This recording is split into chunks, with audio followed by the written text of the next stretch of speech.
Hello നമസ്കാരം. ഞങ്ങളിപ്പോൾ ഒരുപാട് ആളുകളോട് ഇരുന്നുള്ളത് ഇരിനാവ്, കണ്ണൂർ ജില്ലയിലെ ഇരിനാവ് എന്ന് പറഞ്ഞ സ്ഥലത്താണ്. നമ്മളൊരു സുഹൃത്തുണ്ട് ബാലകൃഷ്ണൻ സാറിന് ഐക്കോഫി ഉപയോഗിച്ച റിസൾട്ടാണ് ഇവിടെ പങ്കുവെക്കാൻ പോകുന്നത്. സാറിന് ഐക്കോഫി ഉപയോഗിക്കുന്ന മുമ്പ് എത്ര ഉണ്ടായിരുന്നു ഷുഗർ?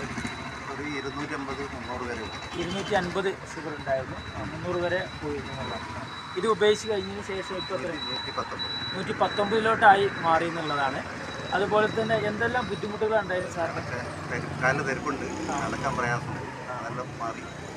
പരിപ്പും ഭക്ഷണം കൃത്യമായിട്ട് കഴിക്കാനായിട്ടുണ്ട്. സാറിൻ്റെ എനിക്കറിയാം, ഞാൻ കൊണ്ടുവന്ന കാലിന് ബുദ്ധിമുട്ടുണ്ടായിരുന്നു. അതിനെന്ത് മാറ്റം വന്നിട്ടുള്ളത്? വേദന പറയുന്നുണ്ട്, മുറിവ് നന്നായിട്ട് മുറിവ് ഉണങ്ങി വന്നിട്ടുണ്ട്. Okay okay. വേറെന്താ അഡീഷണൽ ബെനിഫിറ്റ് എന്താ കിട്ടിയിട്ടുള്ളത്? ഊർജ്ജമുണ്ട്. പിന്നെ വീട്ടിൽ നിന്ന് എന്തോ പറഞ്ഞു എന്ന് പറഞ്ഞു. വീട്ടിൽ നിന്ന് ഭാര്യ പറഞ്ഞു കഴിച്ചാൽ മതി, ഗുളിക കഴിക്കാണ്ട് ഐക്കോഫി കണ്ടിന്യൂ ചെയ്താൽ മതി. വീട്ടിൽ നിന്ന് ഭാര്യ തന്നെ പറഞ്ഞു എന്നുള്ളതാണ് ഇതിൻ്റെ മെയിൻ റിസൾട്ട് നമുക്ക് പങ്കുവെക്കാനുള്ളത്. എത്ര ഐക്കോഫി ഉപയോഗിച്ചു സാർ? 5. ഇപ്പോൾ 5 ബോക്സാണ് ഇപ്പോൾ ടോട്ടല് ബാലകൃഷ്ണൻ സാറ് ഉപയോഗിച്ചിട്ടുള്ളത്. Okay okay.